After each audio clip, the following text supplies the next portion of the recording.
Internal quality assurance sell সেখানেই সিদ্ধান্তে পৌঁছায় যে ছেলে মেয়েদিকে একসাথে দুটো জিনিসের মধ্যে আনা যায়, যদি একটা স্বাবলম্বী গড়ে তোলা আর তার সঙ্গে বই নাড়াচাড়া করা, বই দেখার ব্যাপারটা আমাদের ছাত্রদের এখন কমে গেছে, কারণ বুক ফেয়ারে যেতে চায় না, কিন্তু বুক ফেয়ার ফুড ফেয়ার একসঙ্গে করলে ভিড় হবে, বই নাড়াচাড়াটাও হবে।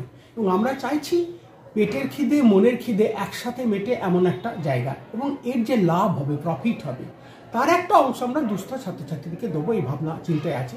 যারা এডুকেশনাল ট্যুর করতে পারে না পয়সার অভাবে, তাদেরকে এই লাভ থেকে দেবো।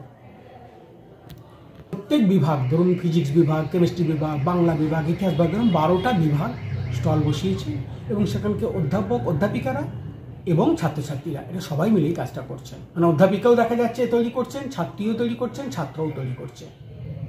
যেমন আমরা মোমো স্টল বসিয়েছি, রেশমি কাবাবের স্টল বসিয়েছি, ঘটি গরম বসিয়েছি, পুলি পিঠের স্টল বসেছে, পায়েস বসেছে, অমলেট, চিকেন রুটি, আমাদের আরও অন্যান্য জাতীয় সব যত রকম খাবার হয় সেগুলো সব বিধিসম্মতভাবে রান্না করা হয়েছে, এবং সব হোমমেড ইনগ্রেডিয়েন্টস ইউজ করা হয়েছে, কোনো হার্মফুল ইনগ্রেডিয়েন্টস ইউজ করা হয়নি, এবং সব টাটকা ফ্রেশ।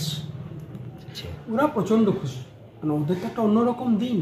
একে তো নিজের হাতে পয়সা নাড়াচাড়া করছে, বিজনেস হচ্ছে, কত খরচা করেছি, কত আয় হচ্ছে, আমরা কি লাভ করলাম, এই একটা উত্তেজনা।